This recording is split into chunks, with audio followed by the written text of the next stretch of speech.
Assalamualaikum warahmatullahi wabarakatuh. Selamat sore, Ibu Widya dan teman-teman sekalian.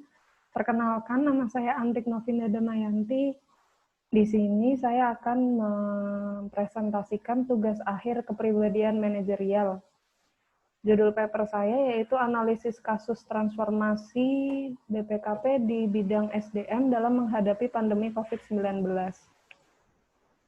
Latar belakangnya yaitu pandemi COVID-19 adalah peristiwa menyebarnya COVID-19 di seluruh dunia. Menyikapi situasi dan informasi yang terus berkembang terkait penyebaran COVID-19, Badan Pengawasan Keuangan dan Pembangunan atau BPKP telah mengambil berbagai kebijakan terkait penanganan pandemi COVID-19. Ada beberapa perubahan gaya kerja dan kebiasaan baru yang perlu dilakukan guna melindungi kesehatan dan keselamatan segenap sumber daya manusia atau pegawai sebagai aset terbesar BPKP. Perumusan masalahnya ada 3. Yang pertama, apa efek pandemi COVID-19? Yang kedua, bagaimana BPKP mengatasi permasalahan terkait COVID-19? Dan yang ketiga, mengapa BPKP perlu bertransformasi di masa pandemi COVID-19? Pengertian transformasi menurut Nurjantoro yaitu perubahan. Perubahan terhadap suatu hal atau keadaan. Jika suatu hal atau keadaan yang berubah itu adalah budaya, budaya itulah yang mengalami perubahan. Pengertian budaya menurut Hofstede yaitu budaya adalah software of mind yang menjadi mental programming organisasi dalam mengarahkan pola-pola berpikir, merasakan, dan tindakan organisasional.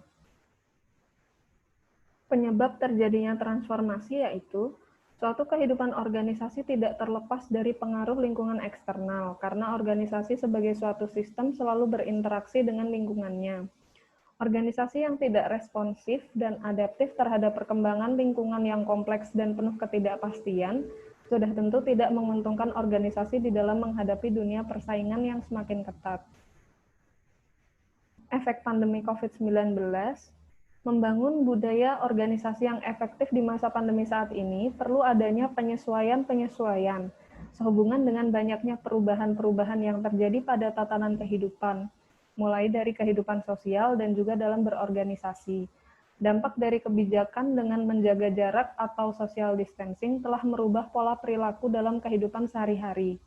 Bahkan, cara kerja pun telah digantikan dengan cara daring atau virtual demi mencegah penyebaran pandemi COVID-19.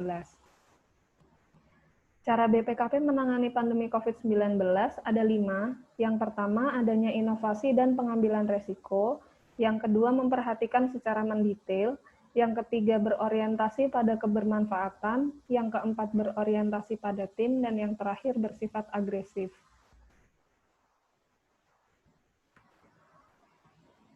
Berikut ini ada 15 transformasi BPKP di masa pandemi COVID-19. Yang pertama, membentuk Satuan Tugas Pencegahan dan Penanganan Penularan COVID-19 BPKP. Yang kedua, mengeluarkan surat edaran yang berisi kebijakan bekerja dari rumah atau work from home bagi para pegawai BPKP. Ketiga, meniadakan kegiatan pendidikan dan pelatihan bagi pegawai secara tatap muka dan mengganti dengan sistem e-learning. Keempat, menyediakan tempat cuci tangan, sabun, tisu, dan tempat sterilisasi sebelum masuk gedung kantor BPKP. Kelima, mengukur suhu badan pegawai sebelum masuk gedung kantor BPKP. Yang keenam, memfasilitasi pegawai dengan memberikan masker, sarung tangan, face shield, asupan makanan bergizi, dan vitamin penambah daya tahan tubuh secara gratis, mengganti sistem presensi dari mesin fingerprint ke aplikasi mobile yang bisa diakses melalui handphone masing-masing pegawai, kemudian mengadakan rapid test dan swab test gratis bagi pegawai BPKP bekerja sama dengan Kementerian Kesehatan, Badan Nasional Penanggulangan Bencana, dan Badan Intelijen Negara, mengadakan penyemprotan disinfektan ke seluruh ruang kerja pada hari Sabtu dan Minggu, lalu mengatur jumlah proporsi pegawai yang melaksanakan work from office tidak lebih dari 50%. Kemudian membuat aplikasi mobile untuk melaporkan hasil pekerjaan pegawai setiap hari kepada atasan langsungnya. Kemudian merubah pelaksanaan rapat-rapat internal maupun eksternal dari tatap muka menjadi via virtual daring.